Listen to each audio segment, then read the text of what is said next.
in a very short time. It could be a year, it could be within a few months. They have the wherewithal, the stored up, preserved knowledge to make a bomb very quickly if they wanted to do it. Iran is so dangerous. Weeks away from having the fissile material for an entire arsenal of nuclear bombs. They're very close. They're 6 months away from being about 90% of having the enriched uranium for an atom bomb. Iran is gearing up to produce 25 bombs, atomic bombs a year, 250 bombs in a decade. Ladies and gentlemen, time is running out. Iran will be capable of producing alone without importing anything. नमस्कार दोस्तों, आज काफ़ी दिनों बाद आपसे मुलाकात हो रही है। घटना कुछ इस प्रकार से चल रही है दुनिया में, जैसे अभी हाल ही की जो लड़ाई है ये बहुत ज़्यादा एस्केलेट हो चुकी है इज़राइल और ईरान के बीच में। तो इसके बारे में थोड़ी चर्चा करेंगे। ओवरऑल ग्लोबल पर्सपेक्टिव में जो चीज़ें चल रही हैं उसके बारे में मैं क्या सोचता हूँ और न्यूज़पेपर्स में क्या छप रहा है, थोड़ा बहुत इसके बारे में चर्चा करेंगे। अभी हाल ही में G7 समिट हुआ 2-3 दिन पहले, कनाडा होस्ट था, तो उसको भी थोड़ा उसके बारे में बात करेंगे कि वो कितना इर्रेलेवेंट क्यों है। तो अभी लास्ट वीक की बात है, इज़राइल जो है उसने ईरान पर अटैक कर दिया। तो स्वाभाविक सी बात है कि ईरान भी रिटेलिएट करेगा, क्योंकि वह उसका हक बनता है अपनी सॉवरेनिटी इंटीग्रिटी को प्रोटेक्ट करने का। हर एक देश के पास ऐसा हक है। तो ईरान ने भी कहीं ना कहीं अटैक किए, ड्रोन अटैक्स किए, मिसाइल उसी अटैक हो रहे हैं कहीं ना कहीं, हाइपरसोनिक मिसाइल्स और भी अन्य प्रकार की जो हैं। लेकिन तर्क क्या है ईरान पर हमला करने का, जिसमें जो इजराइल ने हमला किया है ईरान के ऊपर, उसके अंदर ईरान की जो टॉप मिलिट्री लीडरशिप है वो कहीं ना कहीं मारी गई। इसके अलावा साइंटिस्ट वगैरह जो इम्पोर्टेंट लोग हैं, उनके जो प्रोग्राम चल रहा है न्यूक्लियर बॉम्ब बनाने का, एटम बॉम्ब, उससे रिलेटेड लोग मारे गए हैं। लेकिन ईरान ने लगभग एक दिन के बाद ही अपनी पूरी कमांड ही चेंज कर दी, मतलब क्योंकि उनको पता था कि ऐसा हो सकता है, तो उसके बाद रिटेलिएट किया।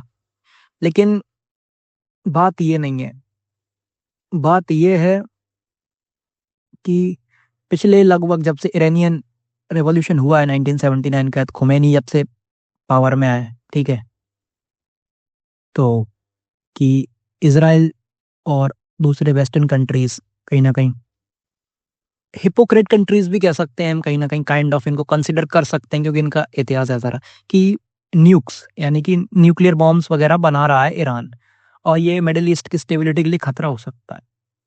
मतलब पिछले 30-40-50 सालों से ऐसा कहा जा रहा है, पर अभी तक हकीकत बनते हुए नहीं रहा, देखा नहीं है कभी। और ऐसा हो भी सकता है ईरान बना रहा हो।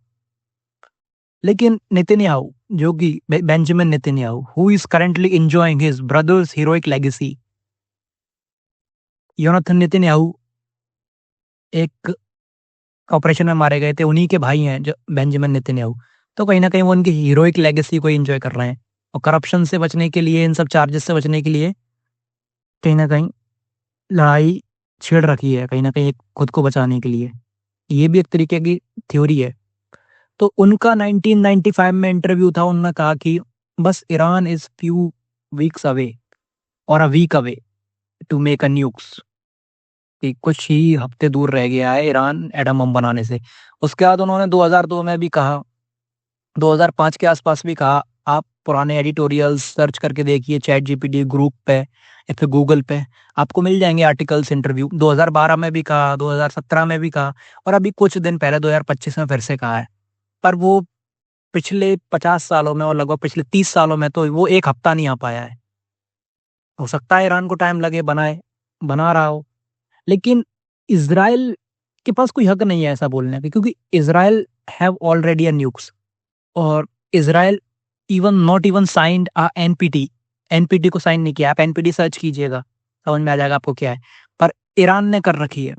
इसके अलावा अमेरिका कॉन्स्टेंटली सपोर्ट कर रहा है, इसीलिए इजराइल जो है वो इतना दम दिखा पा रहा है। And even America have no moral authorities to talk about giving a lecture to any country about atomic bomb, especially because America used this thing twice on Japan in 1945, Hiroshima and Nagasaki।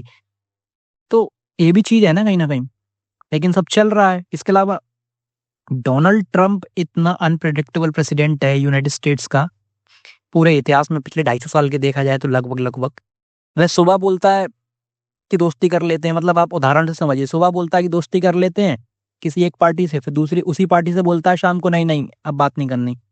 तो वो इतना random आदमी है कि उसके left hand को नहीं पता कि वो राइट हैंड क्या करने वाला है। और कहीं ना कहीं वो जस्ट अपने आप को हेडलाइंस में बनाने के लिए ट्रुथ सोशल पे कुछ ना कुछ लिखता रहता है, और फिर बैक फायर भी कर जाती हैं चीजें, जैसे टैरिफ वाली चीज बैक फायर करी। पावर में आने से पहले उसने प्रॉमिस किया था रिलीज में अमेरिका में, मेक अमेरिका ग्रेट अगेन, मैं आऊंगा पावर में तो यूक्रेन रशिया की लड़ाई बंद करवा दूंगा, हमास इजराइल की लड़ाई बंद करवा दूंगा। लेकिन उसने तो तीसरा कॉन्फ्लिक्ट भी स्टार्ट करवा दिया। तो कुछ हो नहीं रहा है, तो रिटेलिएशन हो रहा है लगातार। इजराइल जो है ना, जो उसने पैलेस्टीनियन और गाजा के लोगों के साथ किया वह अब खुद भुगत रहा है। जिस तरीके के विजुअल से सामने आ रहे हैं, अब बात अगर इसी टॉपिक पे की जाए ईरान और इजराइल पे, तो लोग बंकर्स में छुप रहे हैं, जूश स्टेट के जो लोग हैं इजरायली।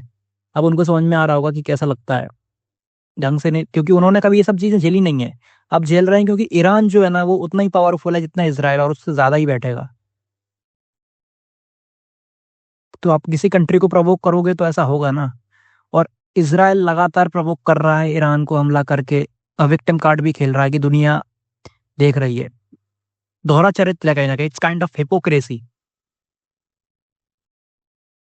कि वो उकसा रहा है, और उकसा ऐसे रहा है कि ईरान कैसे भी करके अमेरिका के बेसिस पर हमला कर दे जो मिडिल ईस्ट में फैले हुए हैं आसपास में। पर ईरान बहुत स्ट्रेटेजिकली खेल रहा है, टैक्टिकफुली, और चाहता है इजराइल तो कि कर दे जिससे अमेरिका को भी लड़ाई में कूदना पड़े, क्योंकि बिना अमेरिका के सपोर्ट के तो वैसे भी कुछ नहीं है इजराइल। और दूसरा, नेतन्याहू पे इतने करप्शन के चार्जेस हैं, इसीलिए वो और लड़ाइयों को लंबी लंबी खींच रहा है। कभी सीरिया पे हमला करता है, कभी लेबनान पे, कभी हमास पे, कभी गाजा पे, पैलेस्टाइन पे, और अब ईरान पे, जैसे उसकी कुर्सी बची रहे, क्योंकि उस पर बहुत सारे करप्शन के चार्जेस हैं। तो ये सब चल रहा है दुनिया में, मॉडर्न आयरनीज हैं दुनिया की जो चल रही हैं अभी कहीं ना कहीं, लेकिन दुनिया देख रही है। और आप एक चीज नोटिस करना है, अराउंड 1930s का समय जो था लगभग, तब भी वर्ल्ड वॉर 2 की स्थिति बन गई थी। और अभी 2025 चल रहा है, लगभग 1925 से 6-7 बरस और पीछे जाओगे तो वर्ल्ड वॉर 1 खत्म हुआ था 1919 में, जो कि 1914 में शुरू हुआ था। तो वही स्थिति है, दुनिया भर में लड़ाई कहीं ना कहीं हो रही है। 100 साल पहले भी हो रही थी, आज भी हो रही थी, कुछ भी नहीं बदला है, बस तरीके बदल गए हैं। चाहे रशिया यूक्रेन लड़ रहे हो, चाहे हमास इजराइल, चाहे हमास ईरान। देखो, सबसे जो पूरा डिस्टरबेंस है दुनिया में, खासकर मिडिल ईस्ट में, इसका एक ही सॉल्यूशन है, 2 स्टेट सॉल्यूशन। इजराइल तो ऑलरेडी है, इजराइल को सेटलर स्टेट भी बोला जाता है, लेकिन पैलेस्टीनियन स्टेट जब तक नहीं बनेगा तब तक शांति नहीं बहाल होगी। बाकी देखते हैं आगे क्या होता है क्या नहीं होता है, लेकिन ये जो सब हो रहा है सही नहीं हो रहा है, और चीजें कहीं तक भी आ सकती हैं। क्या अमेरिका कूदेगा क्या नहीं कूदेगा, वो देखना इंपॉर्टेंट होगा। इसके अलावा अभी G7 हुई, ठीक है, 2 दिन पहले। मतलब G7 एक तरीके का थर्ड क्लास ग्रुप है। उसमें इलीट कंट्रीज मतलब वही पैसे वाले वेस्टर्न कंट्रीज आते हैं, कुछ इनवाइटीज होते हैं, ठीक है, आते हैं, बढ़िया फोटो खिंचवाते हैं, टेबल पे खड़े होकर G7 लिखा रहता है पीछे, अच्छा कुजीन खाते हैं, खाना पीना, ट्वीट करते हैं, हेडलाइन बनाते हैं, और न्यूज़पेपर वेस्ट करते हैं, मतलब पेपर को वेस्ट करते हैं, यानी कि पेड़ को बर्बाद कर रहे हैं, हेडलाइन बना बना के जो न्यूज़पेपर में छपता है इनके बारे में। ये सो कॉल्ड ग्लोबल लीडर्स किसी काम के नहीं है, ये सिर्फ ट्विटर पर जाके कंडेम्ड कर सकते हैं चीज़ों को, और कुछ नहीं कर सकते, बाकी दूर से तमाशा देख रहे हैं। और हिपोक्रेसी तो इनके जड़ में, खून में भरी हुई है, जड़ जड़ में भरी हुई है। तो इनसे उम्मीद लगाना तो बेकार है, ठीक है। G7 किसी काम का नहीं है। बाकी देखना इंपॉर्टेंट होगा आगे क्या होता है, किस तरफ जाती है ये लड़ाई, किस मोड़ पे आके रुकती है, रुकेगी या नहीं बढ़ेगी, या फिर एस्केलेट ज्यादा होती जाएगी डी एस्केलेट की वजह, इजराइल और ईरान की खासकर। तब तक के लिए बने रहिए, धन्यवाद।